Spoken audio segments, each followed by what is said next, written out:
good, alhamdulillah. The slide, shall we begin? Yes. Yes, okay. مرحبا, كيف حالكم؟ إن شاء الله مناح. Very excited to be here. إن شاء الله كل اللي موجود بيقدر يسمعني، الصوت واضح. إذا مش واضح بس إنه ودولي مسج وبقدر أحط الهيدفون سماعات، أو إذا الضوء واللايتنج مش مبين منيح برضو احكولي بقدر أغير مكاني أو إشي. بس إذا شايفيني منيح، إذا سمعيني منيح، إن شاء الله بنبلش في البرزنتيشن. واضح واضح، أوكي شكرا، thank you. واو ما شاء الله 56 موجودين. أوكي amazing, I'm excited. طيب هلا أكترية البرزنتيشن تبعي في الإنجليزي، طبعا انتو بتفهموا إنجليزي، بس إنه إذا في إشي بده ترجمة أحسن بقدر أحاول أترجم، بس أو أصايد أو حدا، بس إنه أنا خصوصا للإثكس وهيك أنا more comfortable في الإنجليش. So أنا اسمي آية، أصلي فلسطينية، بس إنه انولدت وتربيت في أمريكا وبدرس في أمريكا وكل شي في الأمريكا، بس إنه بروح زيارة على فلسطين. أبوي من العزرية، أمي قدسية. So I'm really excited to be doing OxPal. أنا تعرفت على أصايد قبل سنة تقريبا في ال Scientists for Palestine meeting. And حكالي عن OxPal, and I thought it was a really amazing initiative because in the scientific community, just as like a scientist myself, I think the most important thing is knowledge sharing. So in order to make developments in science, everybody should be sharing their progress, their learning lessons with each other. And I really believe in that. So to me, that's what OxPal is about. And the way I see it, OxPal is about knowledge sharing in the scientific community without borders. So I will be giving this presentation just to share my perspective.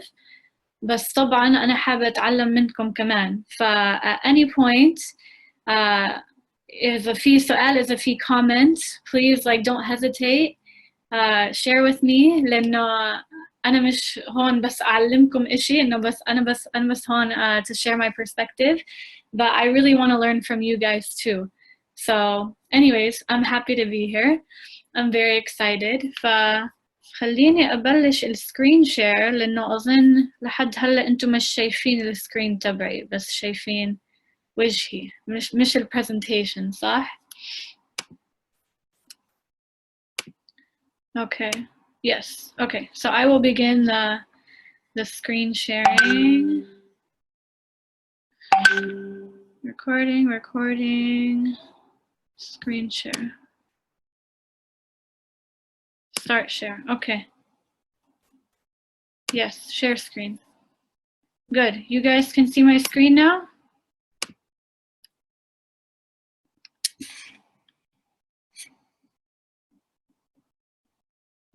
Yes. Tamam? Okay, good. Okay. So I will be presenting on ethics in biomedical research. And as you know, my name is Ayah Hamdan. I am a science master's candidate in epidemiology at the Harvard School of Public Health on reproductive, perinatal, and pediatric health is my concentration, my interest. So issues related to maternal health. And بس عشان ما تفكروش مين هاي البنت الغريبة، من وين أجت، مين هي. I'm gonna share some things about me, my background, just so you guys get to know me a little bit better. So some things about me. This is me and my family. Had Baba, Mama, and my two brothers. So this was at my graduation لما تخرجت من جامعة UC Berkeley. I got my bachelor's in public health there. So that was me at my graduation. And as you can see, we're very proud to be Palestinian. So when I walked on the stage, كنت ماسكة علم فلسطين والكوفية وهيك. So that was me at my graduation last year. And another thing that I was involved in, so I'm a scientist, but I also do a lot of social justice, organizing, protesting kinds of things. So هاي الصورة, the group of people that are praying, لما إذا سامعين عن واحد اسمه President Trump, لما حكى المسلم بان، إنه بدوش يدخل ناس من نسيت أظن يمن، سوريا، عراق، إيران، وين كمان، بس إنه it was an anti-Muslim bill. فأنا وكم من student معي we organized for a public prayer. فأظن كانت صلاة الجمعة، وجا كل هدول الموجودين طلاب جامعة في UC Berkeley, و this was in the center of the university. فكتير ناس أجوا والأخبار أجوا شافوا إنه إحنا هيك بنصلي, we're peaceful, so we are Muslim and we are American. So I do things like that, بس برضو it's important to me to take these things to the sciences, these issues that I care about, to take it to the sciences and to take it to public health. So this is a presentation that I gave on my university about Islamophobia as a public health issue. فإسلاموفوبيا اللي هي عنصرية ضد المسلمين. So I'm writing a report. I've been working on the report for 2 years, and it describes how Islamophobia in America is an issue of public health. So that Muslims should have equal access to healthcare, and Muslim employees, مثلا وحدة محجبة دكتورة بتشتغل في مستشفى في أمريكا, she should be given fair treatment and protected, and things like that. And the last picture is me at my school. So where I am now is the Harvard School of Public Health. I know Baba and my brother, and that's where I am now. And a little bit more about me. I also did a fellowship through Harvard last summer. رحت على Ethiopia. So this is me with the Harvard Dean of School of Public Health in Ethiopia. I did a manuscript on the opinions of adolescent marriage في البنات اللي 14-15 سنة اللي بيتجوزوا بدري, how that affects education status and health, and physical health, mental health. So that's what I did in Ethiopia. وكمان I did like a public health lesson plan with young kids, and I just taught them about environmental health, environmental health, hygiene, just basic public health concepts.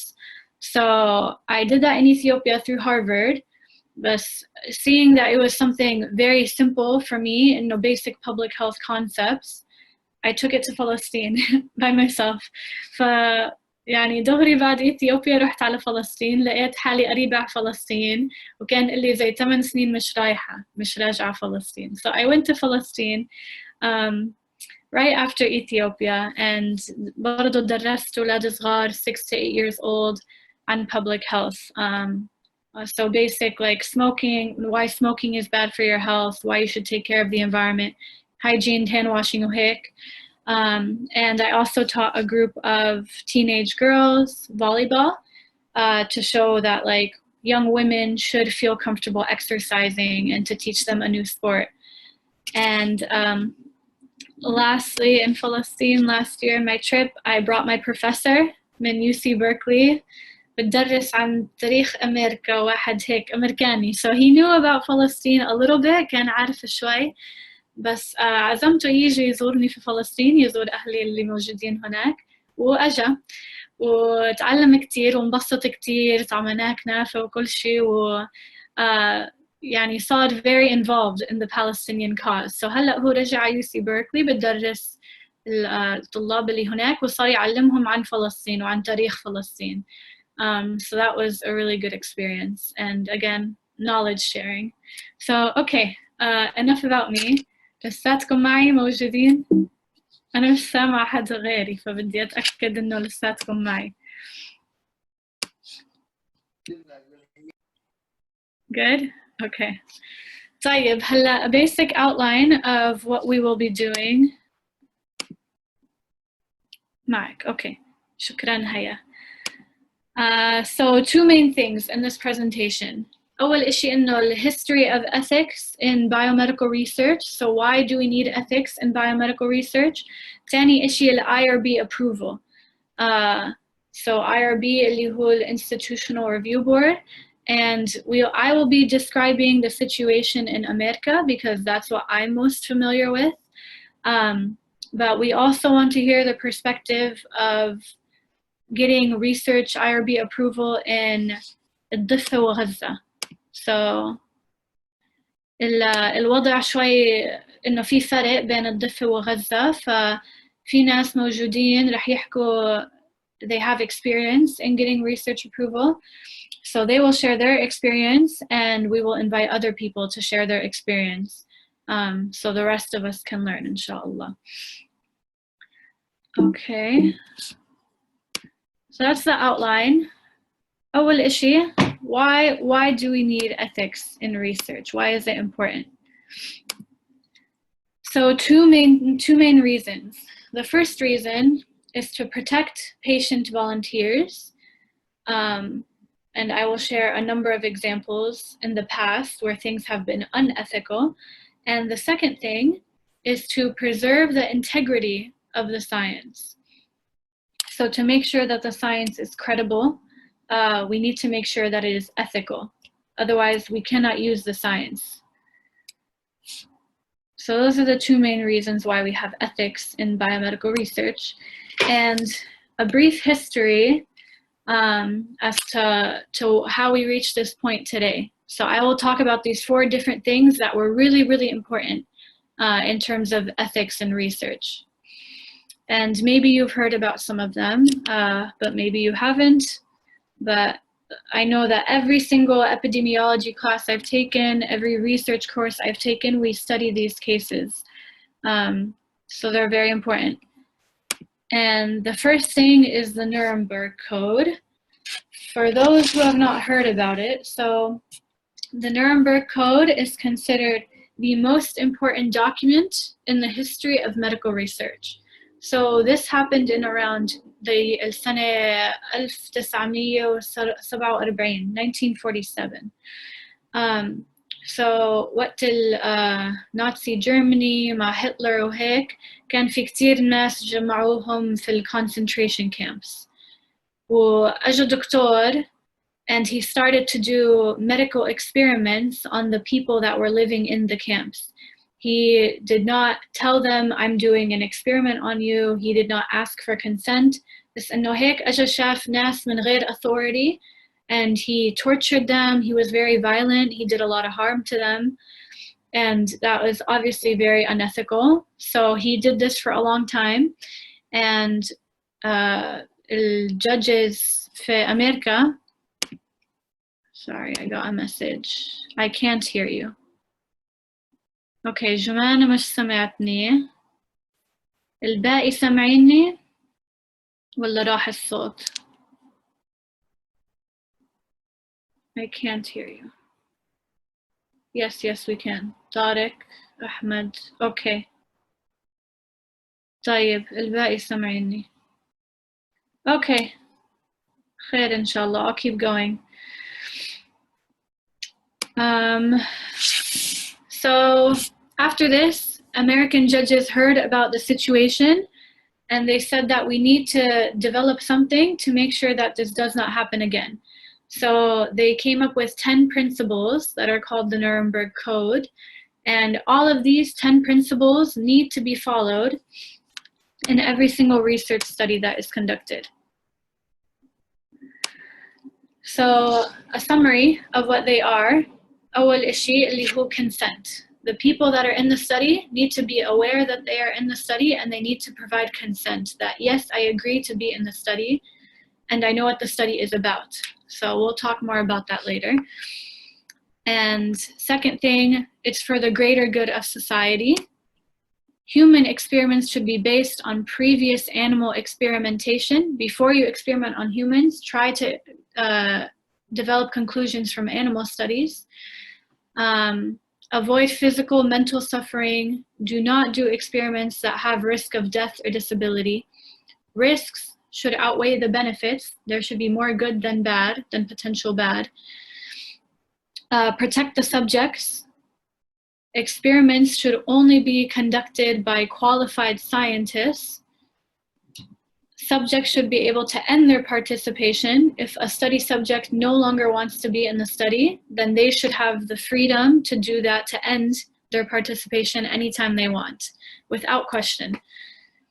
And the last one is the scientist must be prepared to terminate the experiment. So زي ما study subjects بيقدروا يطلعوا من experiment امتى ما بدهم، أي وقت ما بدهم، the scientist كمان can end the experiment whenever he or she feels is correct. So those are the 10 ethical principles of the Nuremberg Code. برضو في قصة مهمة عن Henrietta Lacks. إذا سامعين في HeLa cells, they're named after her and her situation. So this was the year 1951. So اللي مسويين cell research من قبل بتعرفوا إنه cells they have a very short lifespan. So you can experiment on them, but the cells die out. بس هذه المرة Henrietta, she had a very special cell line. So her cells, they lived for like years. This was in 1951, and some of them are still alive today. So they're very special cells. They kept dividing, and we still don't know why her cells are like this, but they're very special, and scientists heard about these cells, and ever since they've been doing experiments on the HeLa cells, there have been so many developments made in health and clinical science. So for example, there was a big polio epidemic at the time.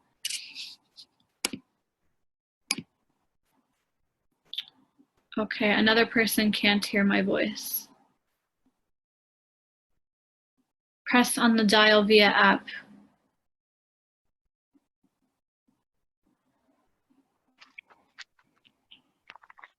What do we think?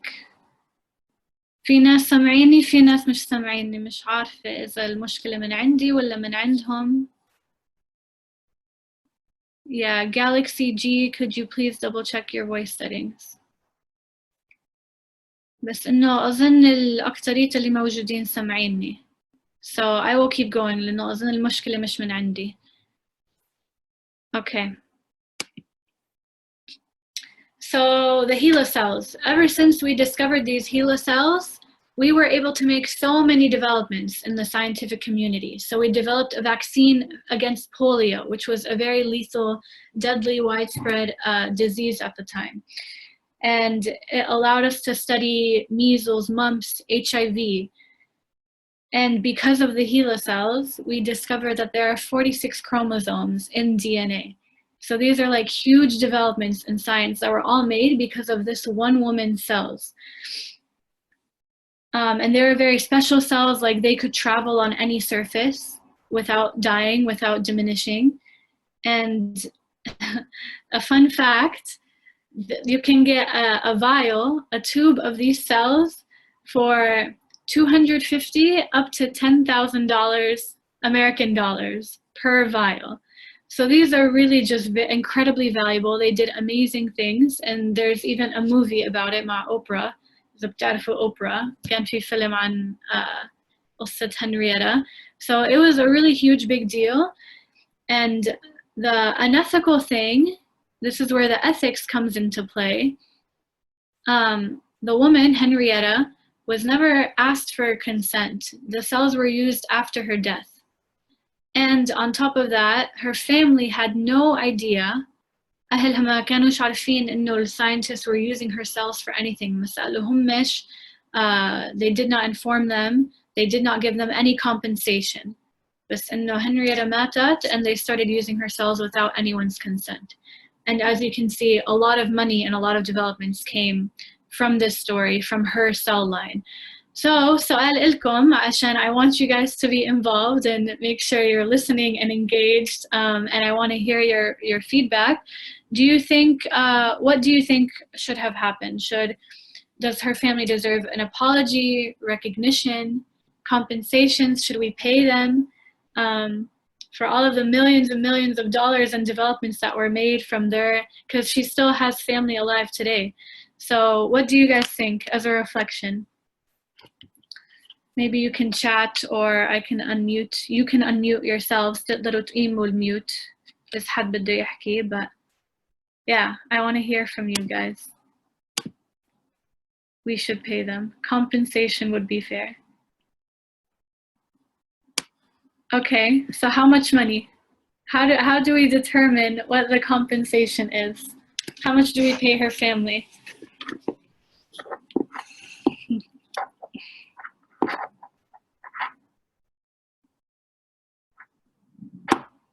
يا إذا حد بده يحكي تفتحوش قيموا الميوت نسمع صوتكم. تقدروا تقصوا unmute. 10% of the outcome. Apologies will not work. They must give her credit to all the discoveries that were achieved by herself. Nothing will compensate. Yes, you can speak in Arabic. تكلموا في العربي. أحلى العربي. تستحوش كل حدا. I want everyone to contribute.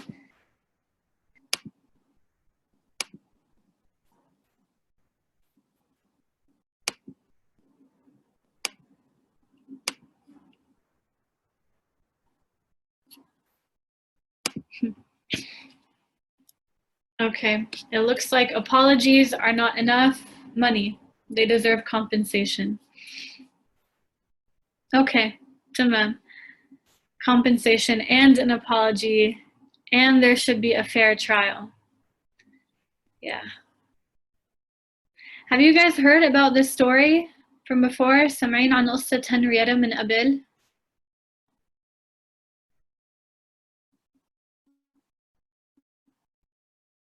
No? لا صراحة أول مرة نسمع عنها. Okay, interesting. Wow.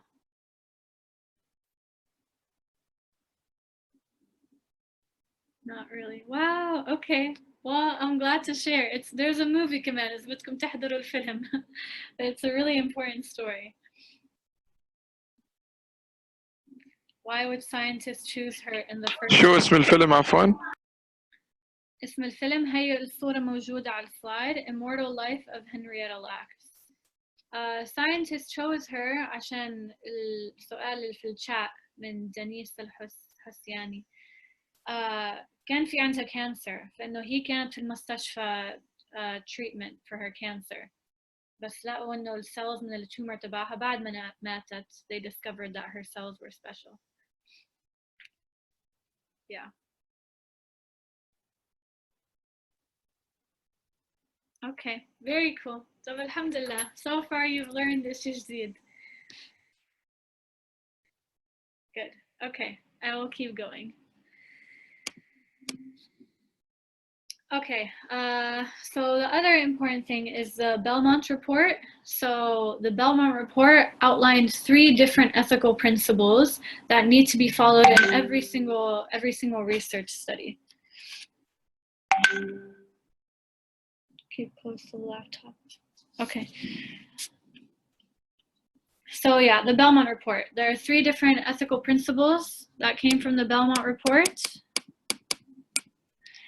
The first one is respect for persons. So respecting the people involved, and that involves 2 different things. The first thing is autonomy. Autonomy means respecting the individual's right to make decisions. So not making decisions on behalf of somebody else, but the study subject, trusting that they make their own decisions if they want to join the study, if they think it's worth the risk, and if they want to remain in the study. And the second thing is informed consent. So you need to educate the study participants on every single thing that is involved in the study. They need to be informed on what the data will be used for, and why the study is conducted, and what they will be contributing in the study. Because otherwise they can't make a decision. The other thing about autonomy that's important that I don't want to forget is that it's a difficult decision to be made sometimes because some people have diminished autonomy. مثلا children or old people, maybe with memory issues, or somebody with a disability, they cannot always make the best decision on whether or not the risks are worth the benefits. So there are times where it's not that easy. You can see there are some difficult situations. For example, if you have children in the study, then you need to get the consent of the parents, and there are different ways to do that in research. So that's the first thing, is respect for persons. Yes, like abused communities, exactly. Thank you, Ghaida. So if somebody is undergoing abuse, then they do not have full autonomy. They have diminished autonomy. Okay, so that's respect for persons, really important. And the second thing is beneficence, to do no harm, to maximize risk-benefit ratio. So basically that just means that in the study, you really have to avoid doing harm. And sometimes things happen accidentally, people get harmed accidentally, but in your intention in the study design, to do your best to ensure that people will not be harmed, and on top of that, that the benefit of what the study can do very much outweighs the potential risk, because there will always be risk in scientific research. You can never have zero risk, but the benefit has to be worth the risk. And the last thing is justice. So in the selection of the study subjects and making sure that there is a fair share of benefits. So again, there are difficult situations that arise, sometimes controversial. Fair share of benefits, you aren't supposed to pay people to be in a research study. They should be volunteers, but you do need to provide an incentive. So sometimes people give, like, عنا at least في أمريكا كتير بيعطوا زي gift card. مثلا هي if you're in the study هي $10 على Starbucks تشتروا قهوة. So you can't give money, but sometimes you can give gift cards, if that makes sense. So anyways, they're all very difficult, sticky ways to navigate research.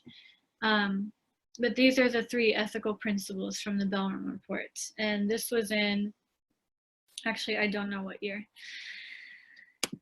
The Tuskegee study is another really important study in history. Really interesting. So there were 600 Black men in America. This was in America, African-American men. And some of them had syphilis, the disease syphilis. So there were 300 with syphilis and 200 without. بس إنه ما كانوش عارفين بالضبط مين في عنده syphilis, مين ما عندوش, مين healthy. But they knew there was a really big outbreak of syphilis in this community. And they told the men that come in for a free medical exam to determine. Okay, upcoming question. Oh yes, there's a question coming. Be prepared. So they told the men that there is we'll give you a free medical exam and we will feed you. بس إنه تعالوا على الكلينيك لأنه عارفين إنه في مرض اسمه syphilis. بدنا نعرف نعطيكم exam عشان نعرف مين في عنده syphilis ومين ما فيش عنده. ما كانش في عندهم cure at the time, but they wanted to do these medical exams first. So the men went, and instead of doing the medical exam, they were actually collecting a lot of samples from them that were beyond their consent. And then the most unethical part is that they eventually found a treatment, penicillin treatment for syphilis to cure, because of the samples that they collected from these men. They found a treatment that worked, and they did not give it to the men. So they discovered that 399 men that were involved in the study had syphilis, and they did not give them any of the penicillin treatment, even after they discovered that there was a treatment. So the reflection question, which principle of the Belmont report does this violate? Of the three principles that we discussed, respect for persons, beneficence, justice, which does it violate? And give an explanation. Okay, so Ala بتحكي justice, غايدة بتحكي they violated the, okay, informed consent. Informed consent اللي هو respect for persons, and the do no harm rule. The do no harm rule is under beneficence. Maybe C, maybe justice. Dot says justice. B, beneficence. Okay, give an explanation. Malak, they did not get the consent from them. Yeah. B, beneficence, because they did not give the antibiotics. Justice, justice. B, not treated. Okay. B.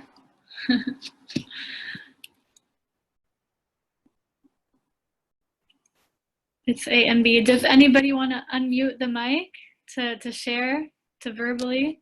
حد بده يحكي explanation, opinion?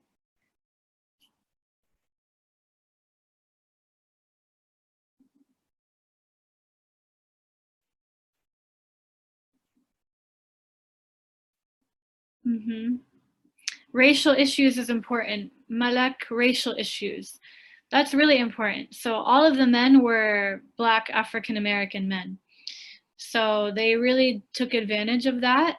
And a lot of people are saying that that was an issue of race as well. All three principles. Hala, yes.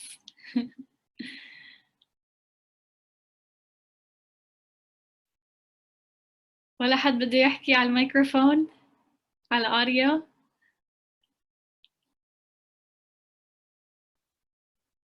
Okay.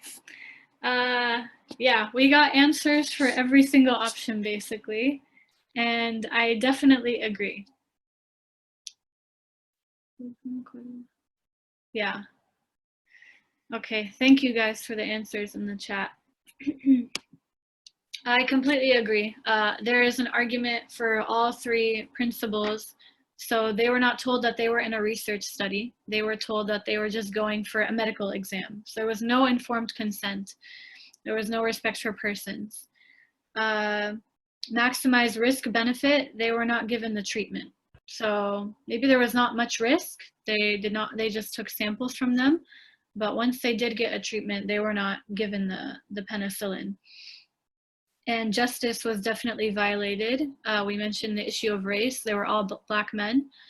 And fair share of benefits. They did not receive a fair share of the benefits at all. They took the penicillin treatment and they put it into the scientific community and developed a drug and put it on the market for people to buy. But it was not given to the men. They were just left to be infected, and many of them died soon after. So definitely a violation of all three principles, I would say. Okay, any questions so far? Any comments?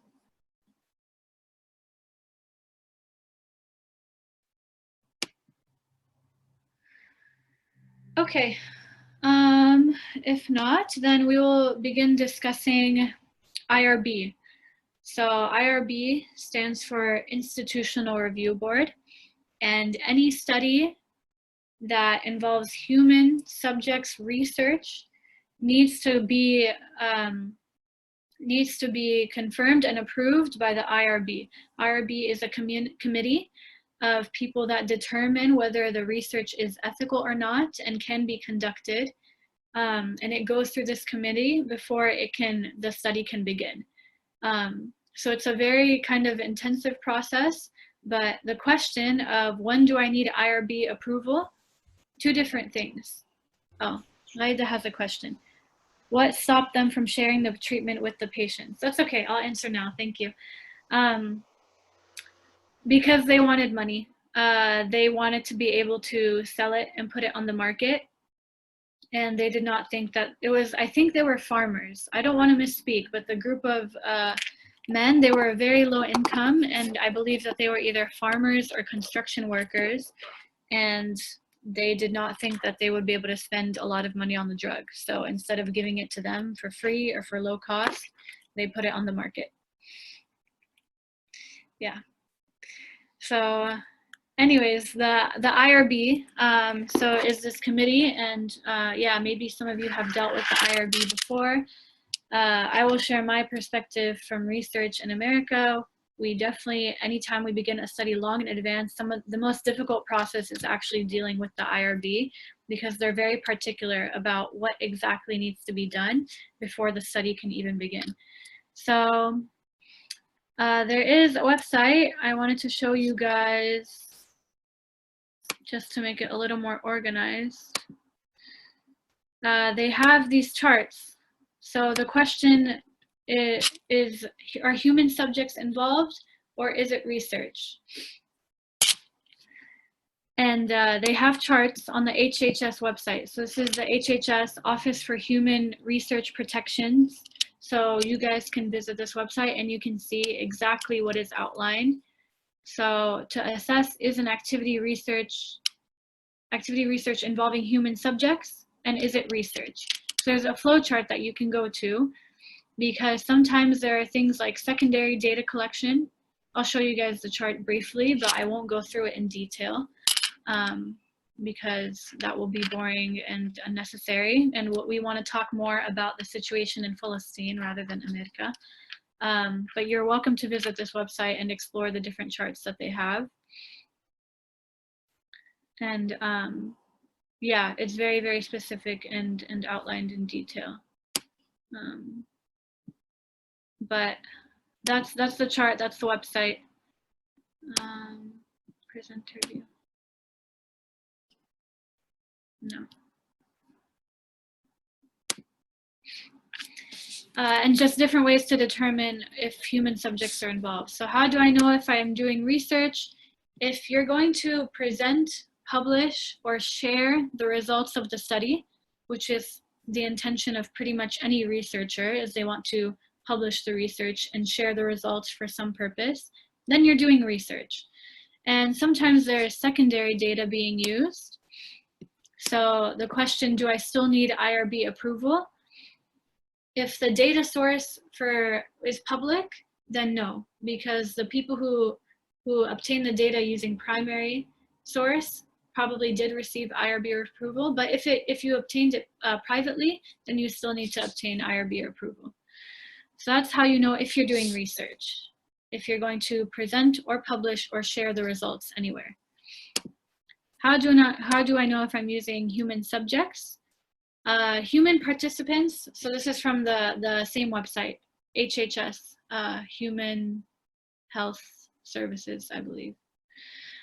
Human participants are defined as living individuals about whom an investigator conducting research obtains data through intervention or interaction with the individual, or identifiable private information.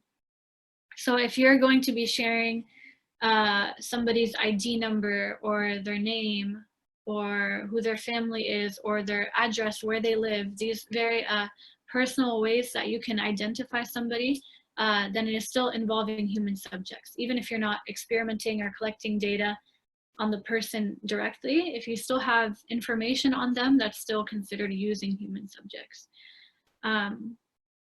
So yeah. Those are the two things that need to be considered before obtaining IRB approval. So this is the process in the United States. And me, I actually am trying to do research on Palestine, in Palestine. That I didn't talk about that very much, but that's why I'm coming to my master's degree program, and I want to present my thesis. That's what interests me in public health in the beginning, is that I hear about the public health issues, the maternal health issues happening in Palestine with my family and people I know. And I want to write my thesis on this and do this work in refugee health and things like that. But I have not had much exposure to it, but I went online, I went on Google, and I tried my best. I did IRB approval in the West Bank, IRB approval in Gaza, and there's very little information on it online. So this is why I need the knowledge sharing. I need the exchange of knowledge from you. So for those who have experience so I wrote Al-Najah because this is something that I found, Jamaat Al-Najah. I found this online. No, they have, I guess, a private IRB board, or they're a private hospital. They have an IRB board. If you want to do research in the West Bank, you can go through Al-Najah University and get the approval through them. And Al-Said was telling me that in Gaza, the situation is that you go through the Helsinki Research Ethics Committee. So we found a little bit of documentation online about that. This is the information from Al-Najah, so alnajah.edu if you want to go online and see what their IRB requires, the application procedure. And for Gaza, it's more involved with the Helsinki Committee, which is what Israel uses. And there's an application that Al-Said sent me. So this is for Gaza. This application, and you take it to an Al-Shifa, Mustashfat Al-Shifa, and pay 5 shekels to get the approval. But that is just my limited information. So this is when I hear from you, اللي موجودين, who have experience with this process. Please unmute yourself and share. Taysir Jamal is going to speak. So أهلا وسهلا, تفضل. يسعد مساكم جميعا ويعطيك العافية دكتور على المحاضرة والكلام. الصوت الصوت واضح، أنا سمعتك. تمام. هلا في غزة يعني هو الإشي أسهل من الضغط، يعني على حسب تجربتي صغيرة يعني فترة سنة مجال. هلا بغزة الإذن بينقسم لقسم. إذا أنت تأخذ إذن مباشر موجودة في غزة وأنت حابب تأخذ الإذن من تنمية القوى البشرية، وبهاي الحالة أنت مش مضطر أنك تقدم من لجنة هلسنكي. هلا عندنا بغزة لجنة هلسنكي تقريبا بتجتمع كل شهر زوجي أول يوم 2، أول يوم 2 بشهر 2 وشهر 4 وشهر 6 ولآخر السنة على هذا المنوال. يعني إذا حدا بده consideration as research لهلسنكي إنه بهاي الأوقات هم بيجتمعوا. هلا إذا أنت البحث تبعك مش انشنال، يعني بدك بيانات عن سامبل من الفضاء وما تقدرش أنت رح تعمله، أنت ما بتحتاج تاخذ إذن من لجنة هلسنكي إذا كنت مستعجل إنك أنت تجمع البيانات، وهذا اللي الأغلب بيعمله. بيتم التوجه لتنمية القوى البشرية، في بعض الأوراق بيطلبوها، وبعد هيك بيقوم الباحث بتعبئة اللينك على من شوي. هلا بعد ما يعبي اللينك فعلا بيروح إدارة تنمية القوى البشرية اللي هي موجودة في مستشفى الشفاء، وبيقدم المطلوب. الأوراق المطلوبة هي short proposal study protocol، يعني مختصر جدا، والداتا كولكشن شيت بيطلبوها، بالإضافة إلى خطاب من المشرف على البحث، وهذه هي أهم شيء. إنه إذا ما في خطاب من المؤسسة المشرفة على البحث قلب البحث، يعني ما بينفع واحد يعمل ريسيرش من راسه. يعني مثلا أنا كطالب بالجامعة الإسلامية لازم أجيب خطاب من كلية الطب بالجامعة الإسلامية بالعبادة، هو مدير عام تنمية القوى البشرية، إنه على تسهيل مهمة الطالب لإنجاز بحث بعنوان تحت إشراف الدكتور فلان الفلاني. بغزة يعني لو واحد قدم أوراقه يوم الأحد مثلا، يوم الاثنين أو الثلاث بالكثير بكون واصل للمؤسسات أو للمستشفيات اللي بيشتغل فيها. والشيء المنيح كمان إنه بيساعدوه حتى لو أنت بدك تشتغل في المستشفيات الخاصة، يعني حتى لو مستشفيات غير حكومية، في ناس بالتنمية مسؤولين عن البحث في المؤسسات الخاصة وبتقدر إنك أنت تقوم فيه. هاي باختصار في غزة، وبعتقد أسهل من الضفة، لأنه مرة كان في ريسيرش مشترك بين غزة والضفة، وتغلبنا في الضفة شوي في الإثيكال أبروفال، فهي في غزة أسهل. شكرا. شكرا كثير تيسير. thank you. اوكي، وأظن في حد موجود يحكي من الضفة.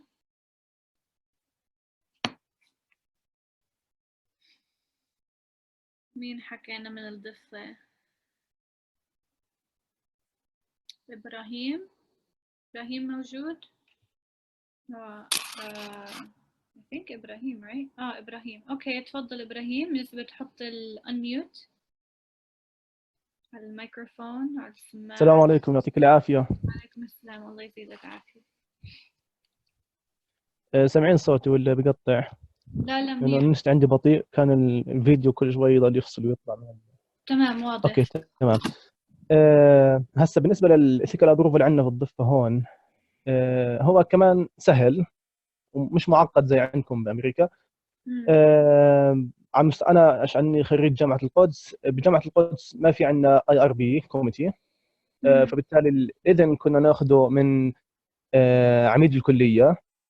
فعميد الكلية كان يكتب زي رسالة توصية أو رسالة، هو باعتباره كأنه مشرف على هذا البحث، أو أنه البحث بيتم تحت اسم كلية طب جامعة القدس.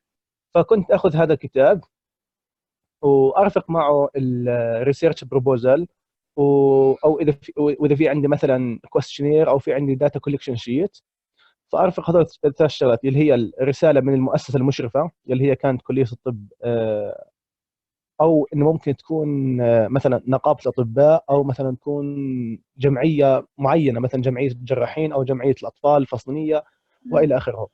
فبنرفق كتاب من المؤسسه المشرفه مع الريسيرش بروبوزال، كنا نوضح فيه ايش البحث، ايش طبيعته، ومتى حيصير، ومين هم الناس اللي حيشتغلوا فيه، وايش يعني الميثودولوجي كلها نكون موضحه.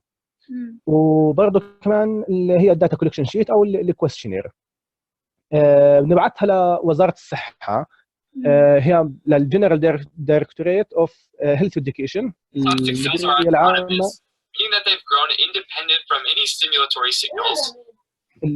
الاداره العامه للتعليم الصحي اللي هم مقرهم بنابلس. طبعا الاداره العامه يعني متعاونين، لما يوصلهم الايميل بهاي الاوراق، يعني الموافقه ما بتطول، ما بتاخذ وقت، يا دوب يعني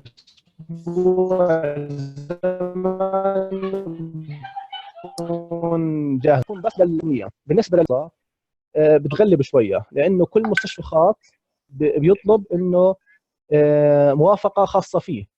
فكنا لو بدنا نعمل انه ريسيرش في كل مستشفى خاص، كنت ابعث لمدير المستشفى ورئيس مجلس اداره المستشفى انه احنا بدنا نشتغل على الريسيرش الفلاني، ارفق له الريسيرش بروبوزال والداتا كولكشن شيت، وبرضه رساله من الجهه المشرفه على هذا البحث، سواء كانت كليه طب او جمعيه او نقابه.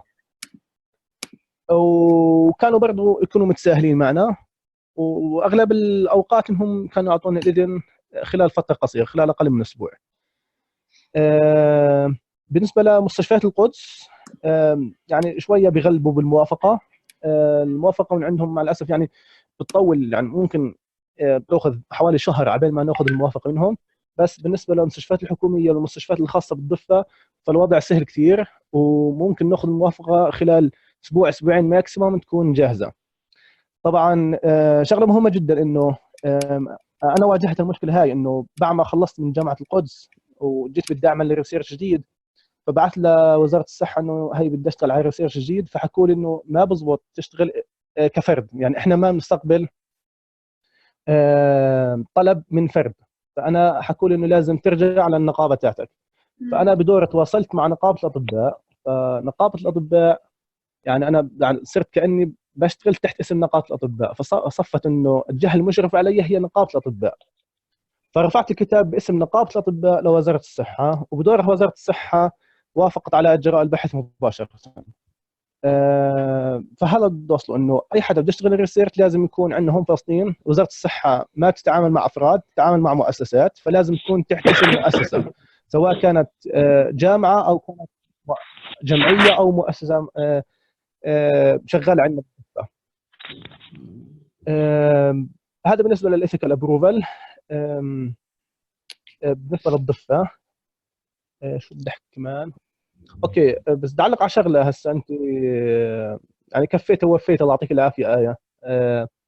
بس لازم نحكي عن شغله مهمه كمان برضه، الايثكس عند الطبيب او الايثكس عند الشخص يلي بده يعمل الريسيرش. يعني مع الاسف هاي بحسها عندنا ضعيفه في البلاد. تمام، عندنا هون يعني سامعين صوتي؟ سمعينا. اوكي تمام.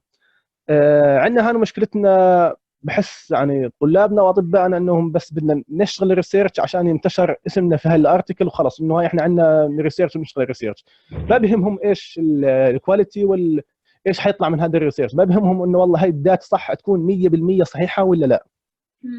انا واجهت هاي المشكله شخصيا، كنت اشتغل على ريسيرش بحكي عن السيرجيكال سايت انفكشن، فكان مطلوب انه نجمع كل حاله بتدخل على المستشفى مشان نضمها للريسيرش تاعنا.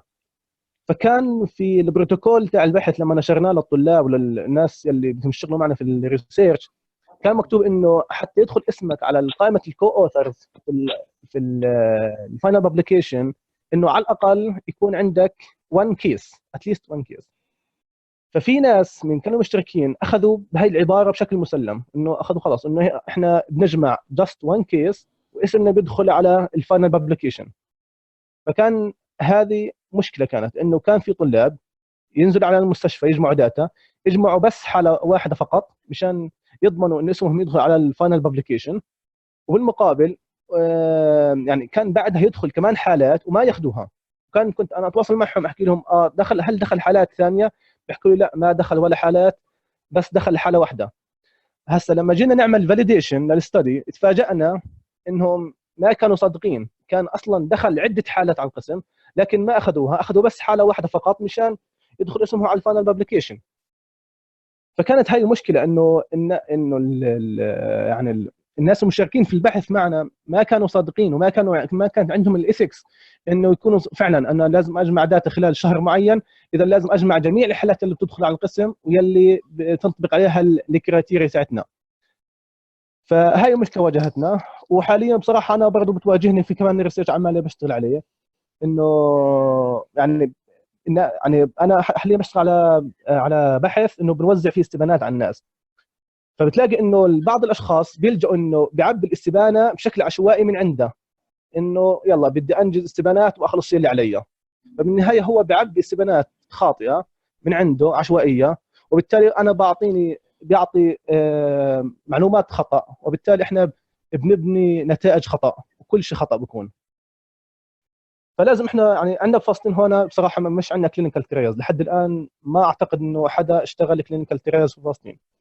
فالايثكس عندنا بشكل اساسي نركزوا على الناس يلي بتشتغل الريسيرش، لانه معظم ابحاثنا هي اما تكون كوهارت او كورسكشنال او سيرفيز او كيس كنترول، يعني شغلات بسيطه ما بتتضمنش انه نعمل هارم على البيشنتس.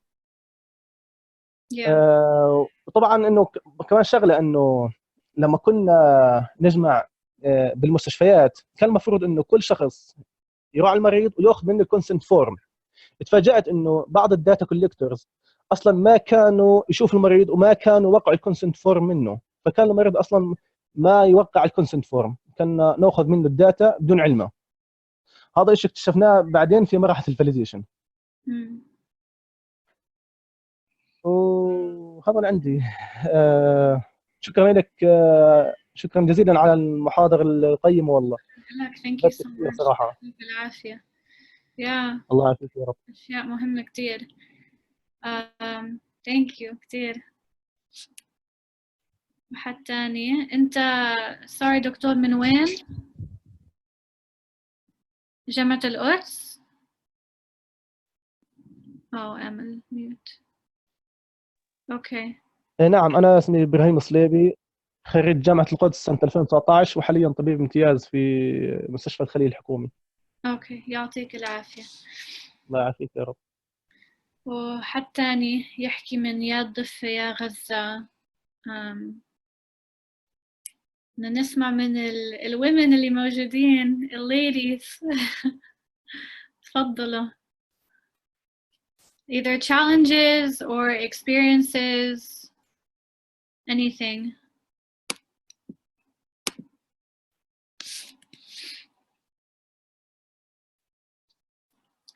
Any female student or doctor who would like to speak? Yes, I know there are a lot of females in the chat.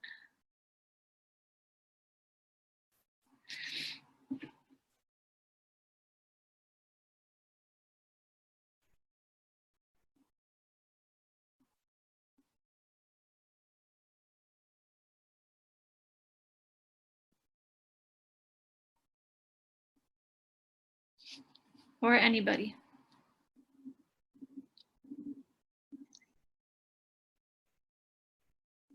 Has anyone done research in Palestine, in Palestine? Who has tried conducting research or has conducted research? Maybe just tell us about your topic of interest.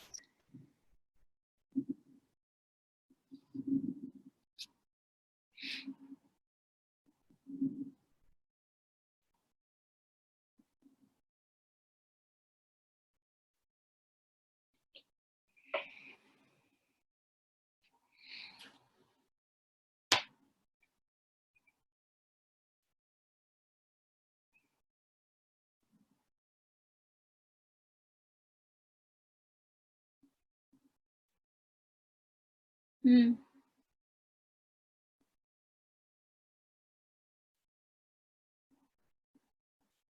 Mm-hmm.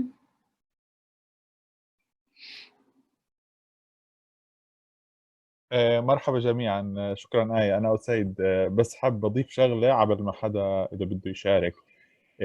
في نقطة مهمة حكى عنها إبراهيم، اللي هي موضوع الريسيرش integrity. هي slightly different من الموضوع اليوم.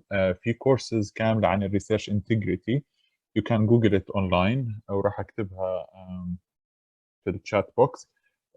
بيشرح فيها المواضيع اللي بتحكي عنها إبراهيم من ناحية المصداقية في الداتا كولكشن، في الاناليسز، في البرزنتيشن، حتى كمان بالرايتنج. وهاي يمكن نحكي عنها شيء بسيط خلال الاكاديميك رايتنج، معنا كثير مهمة. موضوع البلاجياريزم مثلا، اللي هو السرقة الأدبية، أو إنه الواحد لما يعمل citation لتكست معين ممكن بس يعمل copy and paste which is wrong. فهذا اسمه research integrity. You'll find a lot of courses online. Thank you, Asaid. Nat mentioned in the chat something really important. Conducting research in psychology, but I always had problems with people not wanting to participate even after explaining confidentiality. So confidentiality is something really important that I did not mention in this presentation. So inshallah, in future presentations with OxPal, we can talk more about maintaining confidentiality and also get more into detail about incentives, maybe incentives for people to want to participate.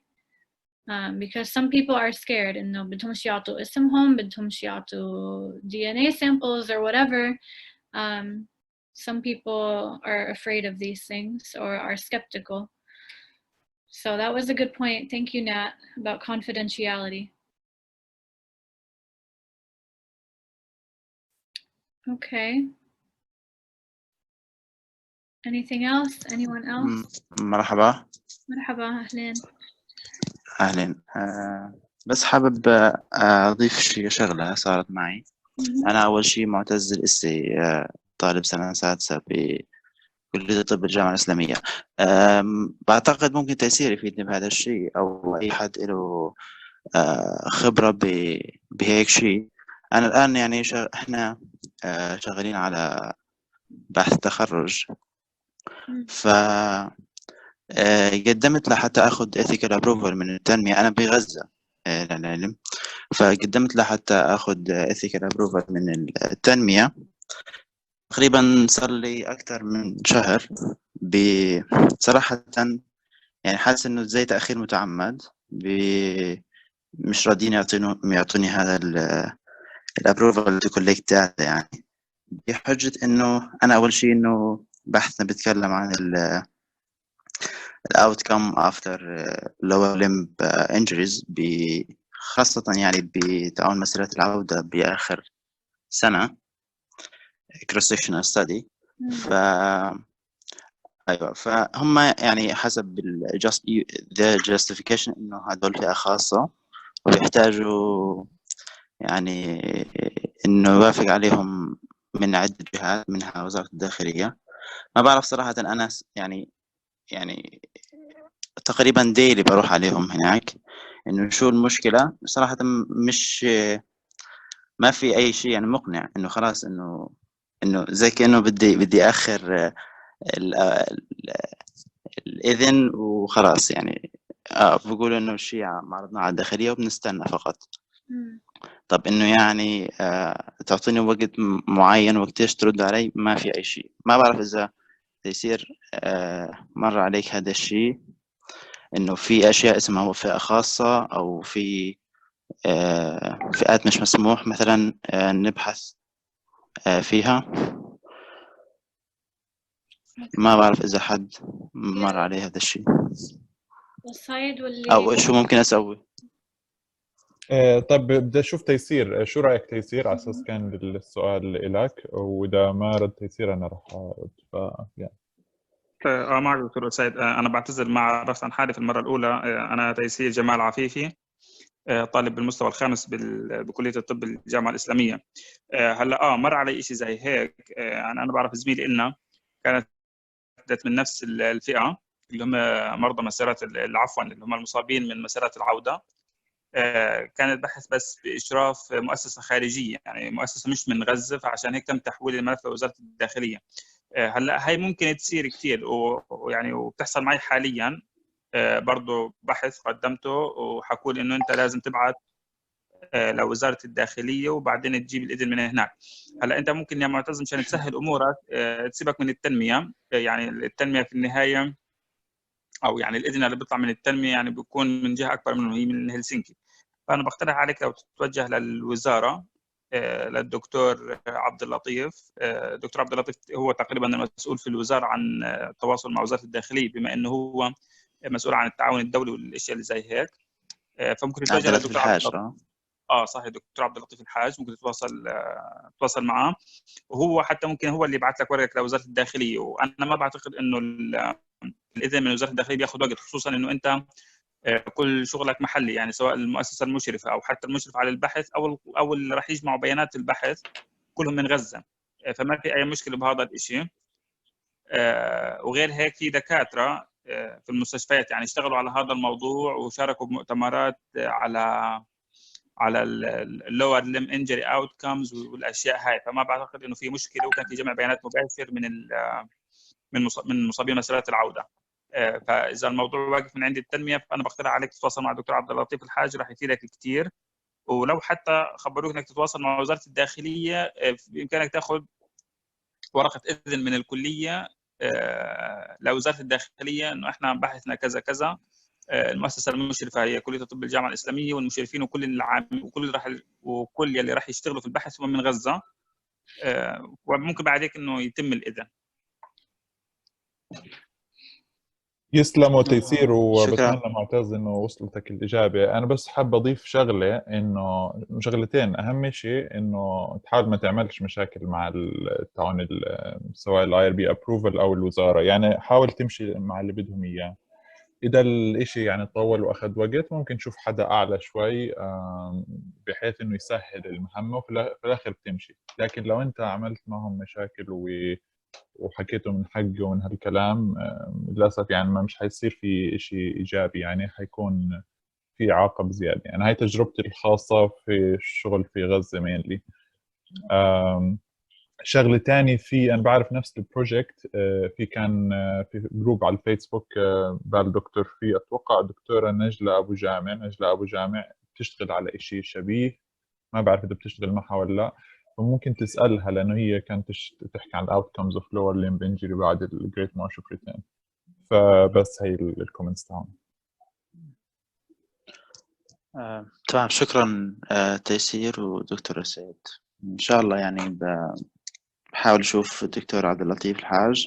نجلة انا بعرف يعني موضوعها، حتى يعني مبررهم انه نجلة اخذت الموافقة بعد 4 شهور. يعني تخيل انا بحث تخرج راح اخذ موافقة بعد 4 شهور، بكون تخرجت صراحة. فان شاء الله بشوف الدكتور عبد اللطيف. و تو انا بعرف عن لجنة هلسنكي اللي حكيت عنها. ما بعرف اذا كانت راح تفيد، بس انه حسب كلام تيسير انه بتجتمع بشكل يعني مش شهري، حتى كمان كل شهرين. ف واضح انه دكتور عبد اللطيف ممكن يفيد في هذا الموضوع. شكرا.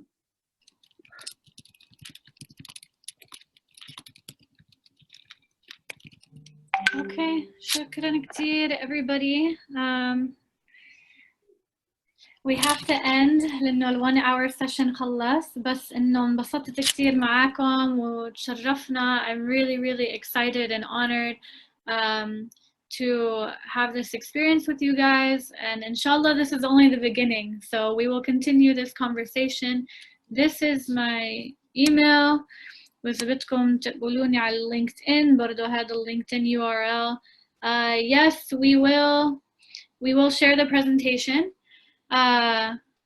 and let's be in touch لأنه أنا حابة أجي عندكم do research وإن شاء الله تيجوا عنا, and just stay motivated, stay inspired, because science is important, medicine is important, and Palestinians are the smartest, most powerful, resilient people on earth. So let's do this. Okay, شكرا كتير على الجميع وشكرا إنكم أعطيتوا وقتكم and your attention and your time and energy. Thank you so much, and we'll be in touch. Please contact me. يلا السلام. شكرا كثير آية، بس حاب أحكي شغلة إنه أي حدا بالضبط إنه إذا محتاج مساعدة بالنسبة للإثيكال أبروفال أنا جاهز إني أساعد وأعطيكم إيميلات معينة تراسلوها مشان تتسهل أمور الإثيكال أبروفال. في بعض الأحيان ممكن الإثيكال أبروفال يأخذ وقت طويل، يأخذ شهر أو شهر ونص، يعني عادي ما تزعلوش إنه وما يعني تعملوا مشاكل، إنه إذا عملت مشكلة مش حتاخذ إثيكال أبروفال، فاصبروا يعني بالنهاية الإثيكال أبروفال حتاخذوه. أنا في بحث طلبت الإثيكال أبروفال عليه وحصلت عليه بعد 3 أشهر. ف يعني إذا صبرت في النهاية راح تاخذ الإثيكال أبروفال، وإذا حدا بده أي مساعدة أنا برضو جاهز أساعد بالنسبة للضفة والقدس. أوكي، شكرا كثير دكتور، يسلم. Okay. Thank you everybody. شكرا كثير. يلا we'll be in touch. مع السلامة. السلام عليكم.